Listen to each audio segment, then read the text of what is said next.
Halo semua, perkenalkan saya Nilo Putrinya Dewi yang saat ini sedang menjadi dokter muda di Departemen Anestesiologi dan Terapi Intensif RSUP Sangla Denpasar periode 24 Januari 2022 sampai 6 Maret 2022. Nah, pada kesempatan kali ini saya akan membawakan terkait NSAID dalam manajemen nyeri. Nah, mari kita review sedikit terkait nyeri. Nyeri merupakan suatu pengalaman sensoris dan emosional yang tidak menyenangkan yang disertai adanya kerusakan jaringan baik secara potensial maupun secara aktual.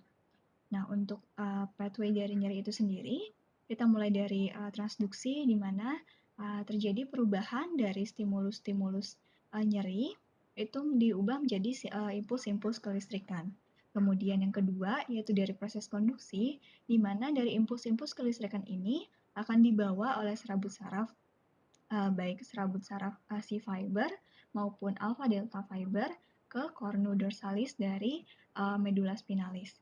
Nah, di cornudorsalis ini akan terjadi proses yang ketiga yaitu modulasi, di mana modulasi ini merupakan proses penekanan dari rasa nyeri itu sendiri dengan dimediasi oleh mediator-mediator opioid endogen seperti endorfin, enkefalin. Kemudian apabila nyeri-nyeri tersebut masih stimulusnya masih lebih besar daripada modulasi yang bisa diberikan oleh tubuh kita, maka nyeri tersebut selanjutnya akan ditransmisikan melalui jarak spinotalamikos lateral ke talamus, kemudian akan dilanjutkan ke neuron orde ketiganya menuju ke korteks, yaitu di bagian primary somatosensory, di mana di bagian ini nyeri akan kemudian dipersepsikan menjadi suatu perasaan subjektif yang kita rasakan sebagai nyeri.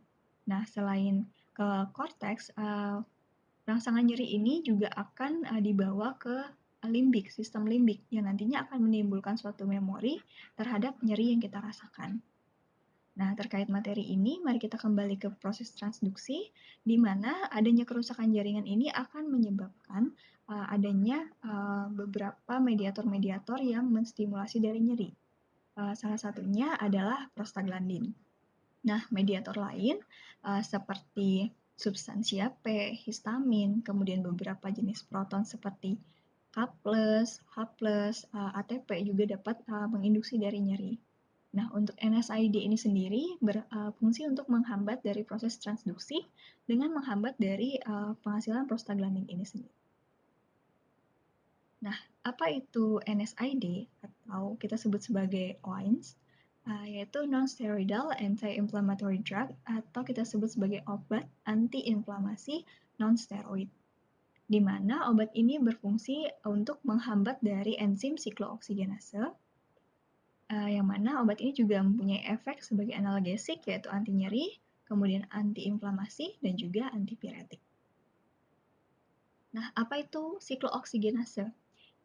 Dari awal itu adanya kerusakan jaringan menyebabkan adanya kerusakan dari membran sel, di mana kerusakan dari membran sel membran fosfolipid ini yang diperantarai atau dikatalase oleh fosfolipase A akan diubah menjadi asam arekidonat. Nah, asam arekidonat ini kemudian akan diubah oleh enzim yang kita sebut sebagai siklooksigenase atau kita singkat sebagai COX. Ini akan diubah menjadi prostaglandin. Ada dua jenis COX yang kita kenal, yaitu ada COX-1, di mana COX-1 ini dihasilkan secara fisiologis oleh tubuh kita, kemudian di mana hasilnya yaitu prostaglandin dan juga tromboksan, di mana fungsinya adalah sebagai proteksi terhadap mukosa gaster, kemudian maintenance dari renal blood flow, dan juga sebagai hemostasis. Kemudian untuk COX-2 sendiri itu produksinya diinduksi, salah satunya oleh adanya kerusakan jaringan tadi. Nah, apabila COX-2 diproduksi, maka asam arakidonat ini akan diubah menjadi prostaglandin yang nantinya akan menghasilkan inflamasi, nyeri inflamasi, dan juga adanya demam. Nah, untuk asam arakidonat ini juga dapat diubah menjadi leukotrin yang dikatalase oleh lipooksigenase, yang nantinya akan menimbulkan inflamasi juga. Nah, berdasarkan hal tersebut, obat-obatan NSAID ini ada yang bekerja menghambat COX secara keseluruhan baik COX-1 maupun COX-2 kita sebut sebagai non-selective COX inhibitor. Kemudian ada obat yang menghambat dari COX-2 saja, kita sebut sebagai selective COX-2 inhibitor. Nah, untuk obat yang menghambat kedua-duanya, di mana akan menghambat juga dari produksi tromboksan, sehingga hal ini akan mengurangi dari agregasi platelet. Namun, kekurangannya yaitu dia akan menghambat juga prostaglandin yang bersifat mucosal protection pada gaster, sehingga hal ini akan menyebabkan terjadinya gangguan dari gastrointestinal itu sendiri. Kemudian, berdasarkan hal tersebut, kita dapat klasifikasikan dari COX menjadi dua bagian utama, yaitu dari NSAID ini sendiri kita dapat klasifikasikan jadi non-selektif, seperti aspirin. Salah satu contohnya di mana aspirin ini bersifat secara irreversibel untuk menghambat dari enzim COX, baik COX-1 maupun COX-2. Nah, kelebihan dari aspirin ini sendiri memiliki efek kardioprotektif pada dosis yang rendah dengan efek yang ditimbulkan sebagai pengencer darah dengan menghambat dari enzim tromboksan tadi. Namun kekurangannya yaitu dapat meningkatkan risiko dari efek samping pada gastrointestinal. Kemudian contoh non-selektif yang kedua seperti ibuprofen dan naproxen ini termasuk non-selektif juga, sama halnya dengan NSAID di mana dia dapat menurunkan dari resiko penyakit kardiovaskular, namun meningkatkan dari resiko gastrointestinal side effect. Yang kedua yaitu COX-2 selective. Contohnya adalah selekosip, di mana selekosip ini sendiri dapat meningkatkan dari risiko cardiovascular event, di mana dari penghasilan dihambatnya dari COX-2 ini akan menghambat penghasilan prostaglandin E2. Nah, yang kita ketahui prostaglandin E2 ini berfungsi sebagai mediator inflamasi, namun juga berfungsi sebagai vasoprotektor. Nah, sehingga lebih mudah terjadi endothelial injury apabila prostaglandin E2 ini dihambat atau tidak dihasilkan, sehingga hal ini akan meningkatkan terjadinya cardiovascular event. Kemudian, namun kelebihannya yaitu menurunkan dari resiko terjadinya gastrointestinal side effect tadi, karena dia tidak menghambat dari COX-1, sehingga penghasilan prostaglandin yang berfungsi untuk mucosal protection pada gaster sendiri tidak terganggu. Nah, yang ketiga yaitu ada selektif semi-selektif NSAID, di mana dia setengah-setengah. Jadi dia mempunyai afinitas terhadap COX-2 dominannya, namun juga tetap mempunyai afinitas terhadap COX-1. Nah, perlu diperhatikan juga bahwa penggunaan semi-selektif NSAID ini juga perlu diperhatikan pada pasien-pasien karena dapat meningkatkan cardiovascular event. Contohnya yaitu pada obat-obatan meloxicam, diclofenac, indomethacin, dan juga piroxicam. Nah, selanjutnya obat-obatan COX juga dapat kita klasifikasikan berdasarkan dari struktur kimianya. Yang pertama yaitu yang tersusun dari salisilat, contohnya aspirin. Kemudian yang tersusun atas atraclinic acid, dan derivatnya itu kita sebut sebagai mefenamic acid. Kemudian derivat dari acetic acid kita contohnya yaitu diclofenac, ketorolac, dan juga indomethacin. Kemudian derivat dari enolic acid itu seperti piroxicam dan meloxicam. Dan yang terakhir adalah derivat dari propionic acid atau kita sebut sebagai contohnya yaitu ibuprofen. Nah, terkait farmakokinetiknya sendiri kita yaitu terdiri dari absorpsi, distribusi, dan juga metabolisme dan juga ekskresinya. Kita mulai dari absorpsi, di mana obat-obatan yang dapat dikonsumsi secara oral untuk NSAID ini sendiri baik diserap di saluran cerna dan mempunyai puncak konsentrasi di darah dalam kurang dari 3 jam. Beberapa NSAID juga tersedia dalam bentuk topikal yang dapat digunakan untuk mengatasi nyeri sendi, dan juga beberapanya tersedia dalam bentuk injeksi seperti contohnya ketorolac yang sering digunakan untuk manajemen nyeri postoperatif. Nah, untuk distribusinya sendiri, sebagian besar dari NSAID ini akan terikat oleh protein plasma atau kita sebut sebagai albumin bahkan sampai 95%-nya akan terikat, sehingga distribusinya tidak terlalu banyak di dalam darah. Kemudian, karena sifatnya yang larut dalam lemak, sehingga NSAID ini dapat menembus dari blood-brain barrier dan juga dapat menembus dari joint space. Untuk metabolismenya, secara umum NSAID ini akan dibiotranspormasi di hati. Salah satunya yang sering yaitu seperti paracetamol. Paracetamol ini bukan NSAID yang true NSAID karena fungsi antiinflamasinya yang kecil.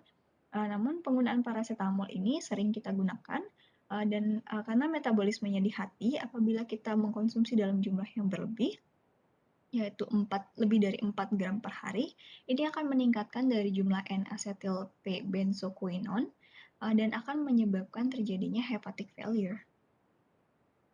Kemudian untuk ekskresinya, nantinya NSAID ini setelah dimetabolisme menjadi zat-zat inaktifnya akan diekskresi melalui urin. Nah, apa efek NSAID pada sistem organ? Yang pertama dari sistem kardiovaskular, NSAID ini dikatakan tidak memiliki efek langsung. Namun, melalui aktivitas koagulasinya itu dapat meningkatkan risiko dari adanya cardiovascular event pada obat-obatan yang selektif COX-2 inhibitor. Kemudian yang kedua pada sistem respirasi, juga tidak memiliki efek langsung, namun pada kasus-kasus overdosis aspirin, ini akan berakibat pada gangguan keseimbangan asam basa dan juga gangguan respirasi. Kemudian pada gastrointestinal sendiri, seperti yang tadi sudah dijelaskan, dapat memiliki efek yaitu adanya upper gastrointestinal bleeding pada penggunaan non-selective COX inhibitor dan juga dapat terjadi pelminan hepatic failure apabila penggunaannya melebihi dari dosis yang dianjurkan, mengingat metabolismenya salah satunya di hati. Kemudian yaitu di organ renal, itu untuk selective COX-2 inhibitor sendiri tidak terlalu dianjurkan pada orang-orang yang memang mempunyai creatinine clearance yang rendah atau menurun. Nah, adapun karakteristik dari NSAID ini sendiri yaitu dapat menurunkan aktivasi dan juga sensitisasi dari reseptor perifer. Kemudian yang kedua yaitu menurunkan sensitisasi dan juga dari neuronal. Yang ketiga yaitu efek mual muntahnya lebih jarang dibandingkan dengan penggunaan opioid. Kemudian variabilitas dosisnya juga lebih kecil dibandingkan dengan opioid. Jadi therapeutic window-nya pada NSAID ini masih lebih besar. Kemudian tidak ada potensi adiksi dibandingkan dengan opioid juga. Kemudian tidak ada efek samping seperti depresi napas, perubahan pupil, dan perubahan dari penurunan kognisi yang dapat terjadi pada penggunaan opioid. Kemudian NSAID ini dapat kita kombinasikan dengan opioid, di mana dengan menggunakan NSAID kita dapat mengurangi dosis dari opioid yang kita gunakan. Yaitu kita akan menangani nyeri yang lebih efektif secara multimodal. Kemudian untuk durasi kerjanya sendiri lebih lama. Nah, kita masuk ke beberapa contoh dari NSAID yang sering digunakan. Yang pertama yaitu ketorolac. Nah, ini contohnya ketorolac, di mana dia merupakan NSAID yang bersifat non-selektif. Di mana ketorolac ini mempunyai fungsi utama lebih ke fungsi analgesiknya, yaitu daripada fungsi antiinflamasinya. Jadi lebih utama untuk meredakan nyerinya. Nah, konsentrasi maksimum pada darah akan dicapai dalam waktu 45-60 menit setelah pemberian. Dengan waktu paruhnya yaitu 6 jam. Kemudian dia akan diubah menjadi glucuronic acid di hepar dan nantinya akan diekskresikan. Ketorolac diindikasikan untuk manajemen nyeri jangka pendek, manajemen nyeri yang kurang dari 5 hari. Direkomendasikan untuk pasien-pasien dengan risiko depresi napas dan juga risiko postoperative nausea and vomiting yang tinggi, di mana penggunaan ketorolac ini dapat mengurangi dari penggunaan opioid, sehingga risiko-risiko yang ditimbulkan dari opioid seperti depresi napas dan PONV ini sendiri dapat kita tekan. Nah, ada sediaan dari ketorolac. Yang pertama ada sediaan ampul, Ada yang 10 mg per mili, ada yang 30 mg per mili seperti di gambar. Di mana ini digunakan secara injeksi, di mana kita menginjeksikannya secara pelan lebih dari 15 detik. Dengan dosis awal kita dapat masukkan 10 mg dulu, kemudian apabila diperlukan kita bisa lanjut pemberiannya dengan 10-30 mg tiap 4-6 jam. Maksimal dosis per hari yaitu 90 mg. Untuk orang lansia dan juga orang dengan gangguan ginjal, itu kita berikan dosis maksimal 60 mg per hari. Kemudian ada juga sediaan dalam bentuk tablet, di mana satu tabletnya 10 mg.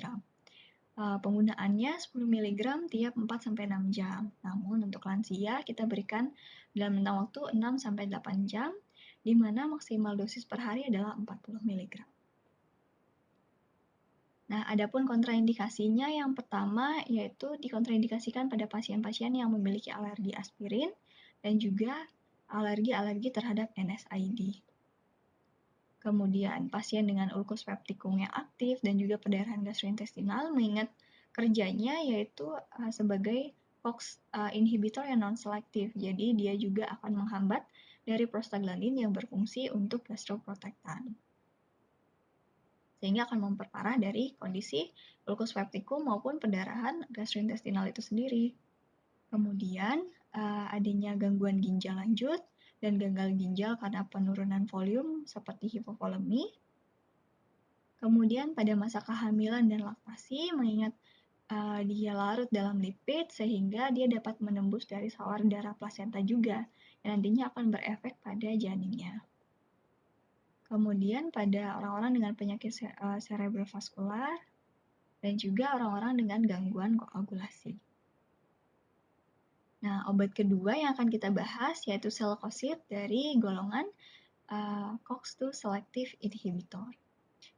Di mana obat ini merupakan secara struktur kimia termasuk dalam sulfonamid dan nantinya akan dimetabolisme oleh sitokrom P450 di hepar.